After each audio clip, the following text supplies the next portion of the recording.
Assalamualaikum warahmatullahi wabarakatuh. Semoga kabar kalian di sana baik-baik saja dan semoga dalam lindungan Yang Maha Kuasa. Sebelum cerita ini saya angkat, tolong bantu channel saya dengan cara like, subscribe, dan komen agar saya bisa lebih semangat lagi untuk menceritakan kisah-kisah yang lainnya. Lanjut ke ceritanya. Ibu ini meminta minum untuk bayinya, tapi ditolak oleh pelayan restoran. Akhirnya mereka menyesalinya. Ibu coba meminta air putih untuk bayinya, namun ditolak pelayan restoran. Selanjutnya, bikin menyesal. Seorang ibu muda hari itu telah menggendong bayinya menuju sebuah restoran makanan. Awalnya dia ingin membeli minuman buat bayinya yang telah kehausan. Namun ketika telah masuk ke dalam resto, dia melihat resto itu penuh dengan minuman dingin seperti Coke, Sprite, dan minuman dingin lainnya, di mana minuman seperti itu tidak baik untuk seorang bayi. Lalu dia kembali melihat sekeliling resto, lalu menemukan sebuah water fountain atau air mancur untuk minum yang berisi air murni yang cocok untuk seorang bayi. Lalu dia menghampiri pelayan resto. "Selamat pagi, apa boleh saya minta segelas air putih?" Pelayan memandangnya sejenak sambil berkata, "Mana gelasnya?" Mama muda itu tertegun dengan cepat berkata, "Maaf, saya tidak punya gelas." "Tidak bisa kalau begitu," kata si pelayan singkat. "Tolonglah Nona, apa tidak boleh menggunakan gelas resto? Jangan khawatir, aku bayar." Mama muda itu terus memohon, "Bayi ini benar-benar haus Nona." "Kamu beli minuman saja," kata si pelayan dengan nada ketus. "Tapi bayi tidak boleh minum soft drink. Tolonglah berikan aku segelas air putih saja," kata mama muda dengan suara sedikit bergetar. Kali ini pelayan tidak menggubrisnya dan berpaling, melayani pelanggan berikutnya. Pada hari itu sesampainya di rumah dan ketika sedang mengobrol dengan tetangganya, mama muda itu sedikit bercerita tentang hal yang dialaminya pagi itu. Setelah mendengar peristiwa yang dialaminya, tetangganya tampak marah. "Keterlaluan resto itu. Mulai hari ini aku tidak akan ke resto itu lagi." "Iya, aku juga tidak akan ke sana lagi," kata yang lain. Usai ngobrol mereka pulang ke rumah masing-masing.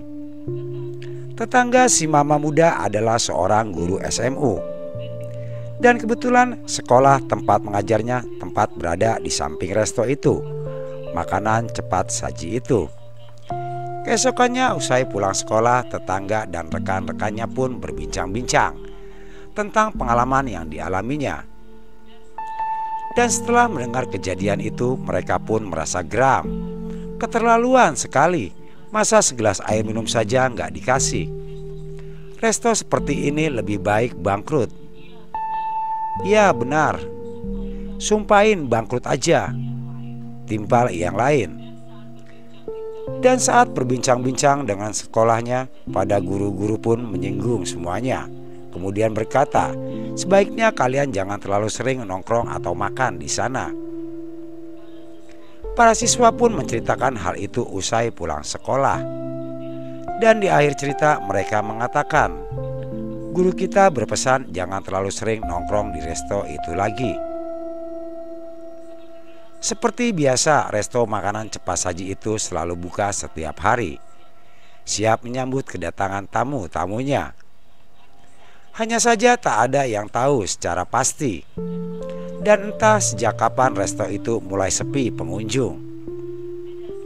Tidak seperti dulu yang selalu ramai dan syarat tamu di setiap meja, terutama pada malam minggu. Para siswa yang masih mengenakan seragam sekolahnya selalu antri panjang di depan loket.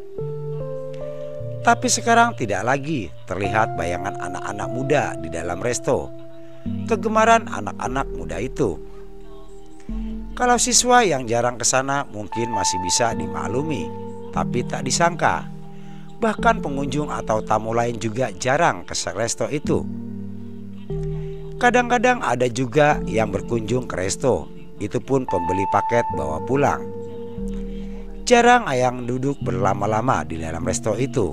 Terlihat jelas suasana resto itu sunyi dan senyap. Demi memperbaiki kondisi itu, pihak resto pun meluncurkan cukup banyak promo untuk menarik tamu. Misalnya hadiah untuk tamu yang makan di tempat, paket diskon, souvenir, dan semacamnya untuk memikat seorang tamu. Namun program-program itu hanya bisa meramaikan sementara dalam waktu singkat, karena tidak lama kemudian resto itu sepi kembali. Dan perlahan-lahan banyak pemilik baru yang membuka restonya di pusat kota itu. Di kiri kanan maupun di seberang resto itu pernah berjaya di masa lalunya, berjejer resto maupun kafe atau tenda makanan. Otomatis lambat laun resto lama pun semakin terpuruk. Akhirnya secara perlahan tapi pasti, resto yang pernah berjaya di masa lalu itu akhirnya pun gulung tikar. Ketika karyawan resto berkemas dan hendak pergi, mereka tidak pernah menyangka bahwa akhir dari kemalangan itu berawal dari dinginnya segelas air putih atau sikap pelayan. Tak disangka hanya karena segelas air putih bisa menyebabkan sebuah resto yang awalnya selalu ramai itu akhirnya gulung tikar. Dilansir dari Epoch Times, kisah yang memberikan pelajaran hidup bagaimana sikap terhadap orang lain, maka balasan yang diterima juga akan seperti itu. Terpenting harus selalu menghargai satu sama lainnya, menghormati, peduli, dan simpati. Pasalnya apa yang diterima di lingkungan masyarakat akan sesuai dengan sikap yang dilakukan. Sehingga lebih baik untuk memulai menghargai satu sama lainnya.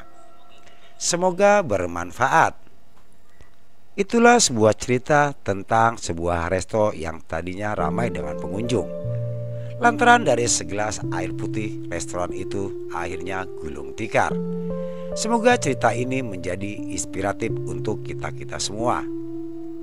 Dan jangan lupa untuk bantu channel saya dengan cara like, subscribe, dan komen, agar saya bisa lebih semangat lagi untuk menceritakan kisah-kisah yang lainnya. Sampai jumpa kembali di lain waktu. Saya Joy Sang Pujangga yang selalu memberikan kisah-kisah inspiratif untuk kita semua. Cobalah jadi manusia yang berguna untuk orang-orang di sekeliling kita. Hargailah satu sama lainnya. Apa yang kita tabur pasti akan kita tuai kembali. Assalamualaikum warahmatullahi wabarakatuh.